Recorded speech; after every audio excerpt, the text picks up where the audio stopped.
miss for a 1-2 count with 2 outs. It's nice to see skill like this out of Berezino. You know, he's a true sophomore coming from Hickory Grove Christian. Like, it's nice to see young guys at this level of skill so early on in their college careers. Next pitch. Popped out right field side, and it's going to be a routine fly ball and out for Riley Luft.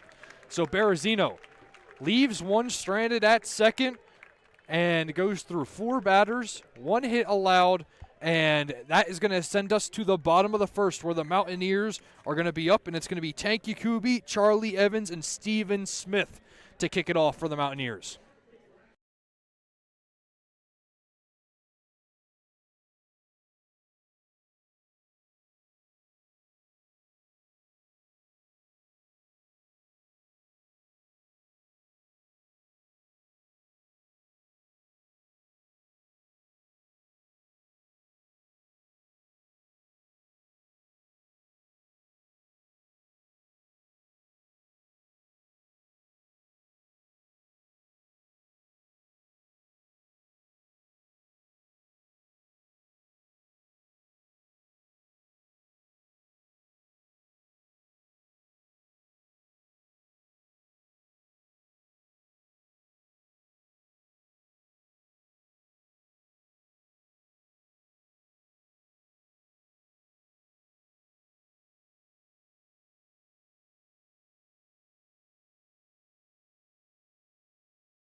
Welcome back to 90.5 WASU, where the Mountaineers are set to take the plate here in the bottom of the first inning after a scoreless top of the first by High Point. It's going to be Tank Yakubi who's going to be the first one to try to make some damage happen for the Mountaineers. On the bump for High Point will be Justin Silverstein.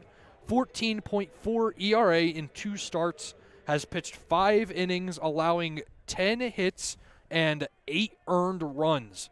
So what are the Mountaineers' plans when you see a guy that has allowed this many runs so early? Just start swinging. I think it's important to not let him get confident. If you're already rocking with that kind of ERA, you want to go ahead and take advantage of the fact that he's maybe not pitching at his best.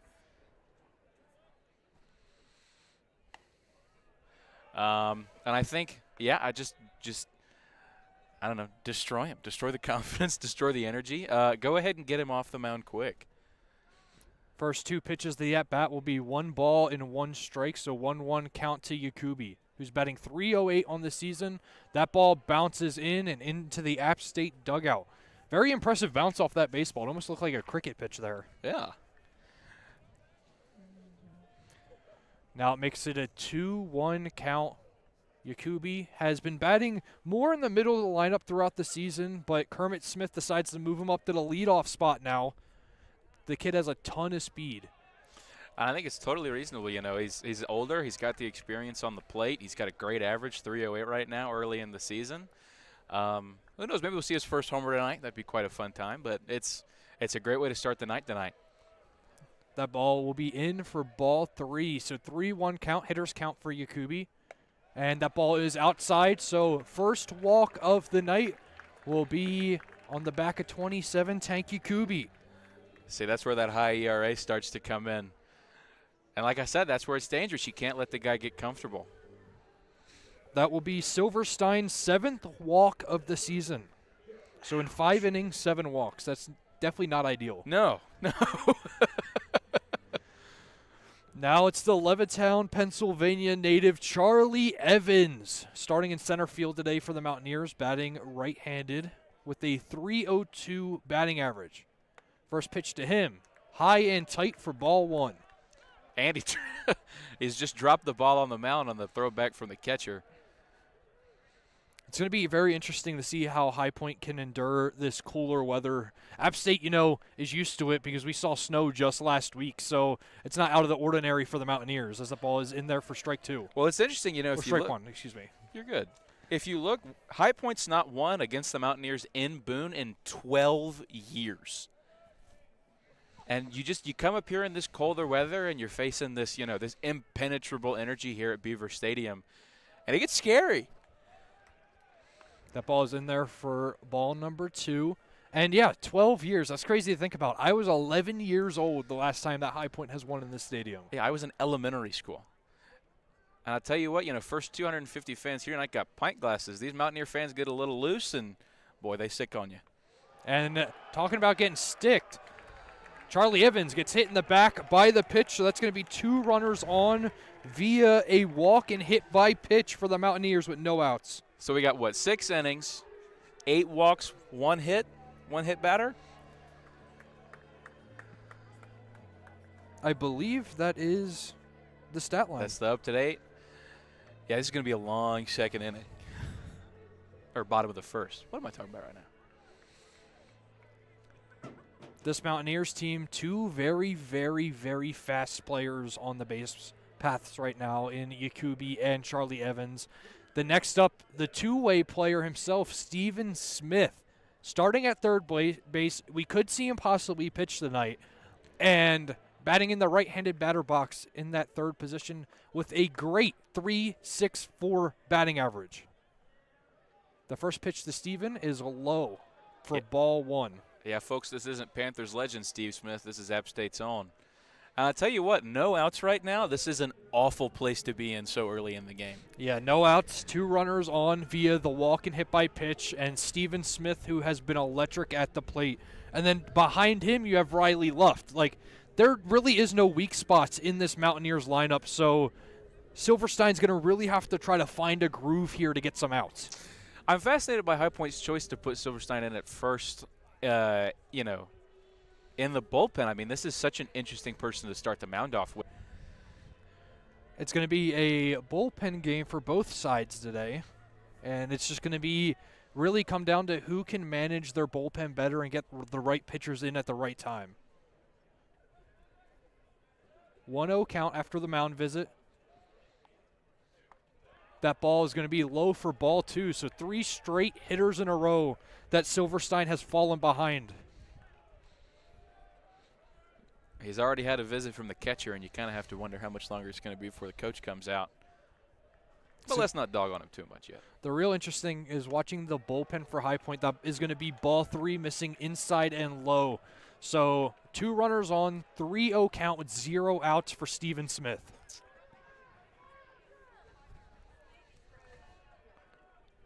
We're starting to see a little stretching in the bullpen for High Point now. That is going to be bounced in for ball 4, and it's going to walk the bases loaded. I don't envy whatever pitcher has to come in to relieve this, Will.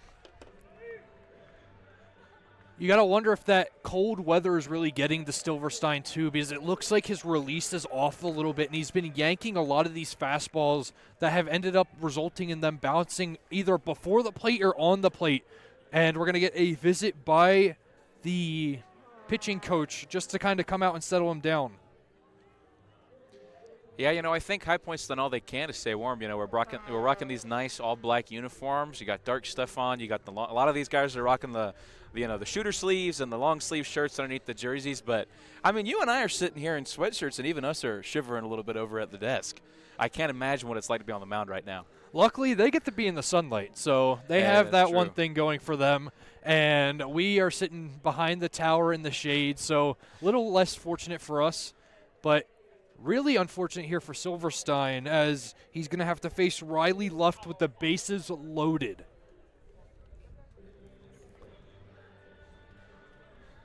Freebird rings through Jim and Betty Smith Stadium, which is just a fantastic walk-up song for Riley Luft.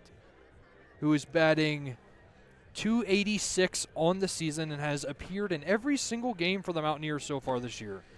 You know, he's already got a home run. He's already got a double. He's got a couple hits under his belt. I think this is a dangerous situation for the Panthers to be in right now. 21 RBIs on the season. The first pitch to left is going to be in there for a strike, so the talk by the pitching coach seemed to work. Silverstein finally delivers a strike. It's always nice, you know, if it's too cold to handle the breaking balls, just go back to the well, put it down the alley.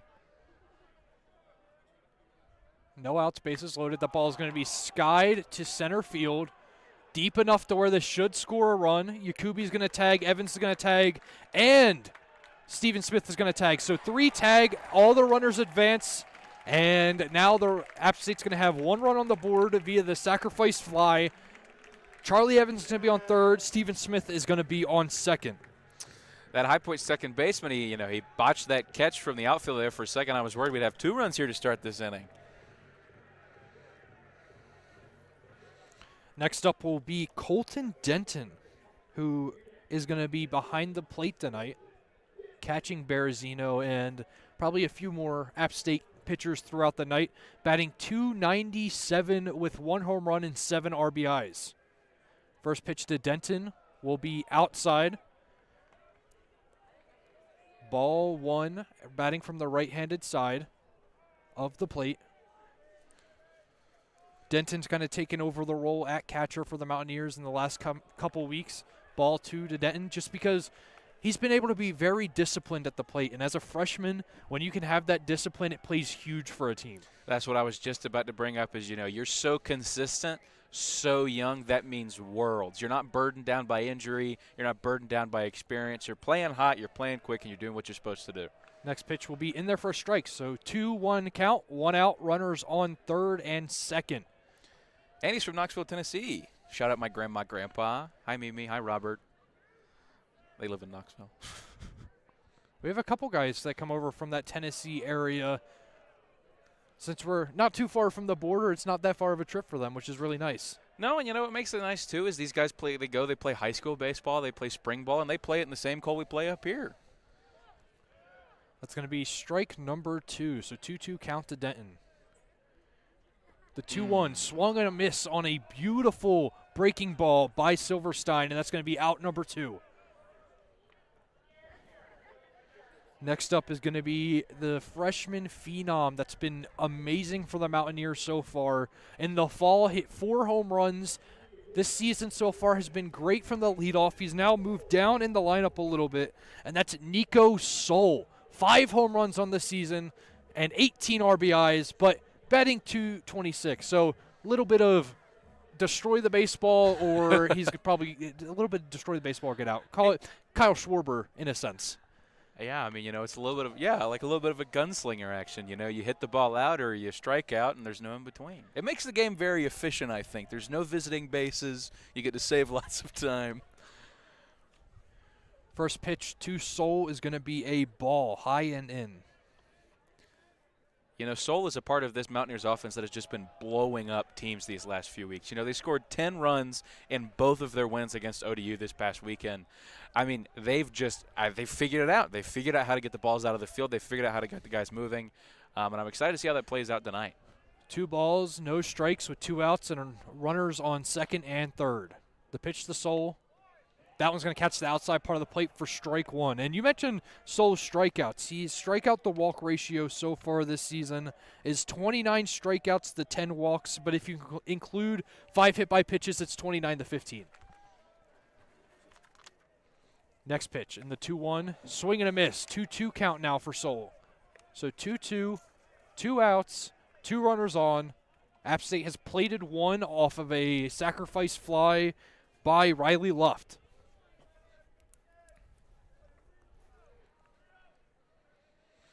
I think that mound visit did a lot of favors for Silverstein. He got 3 guys on base, and now he struck 2 guys. We're at full count right now, but he's on the verge of striking 2 guys out in a row. Maybe I need that kind of pep talk sometimes. 3-2 count. The runners will be moving, so any ball in play is guaranteed to score 2. Swing and a miss by Soul, so Silverstein will get out of it by only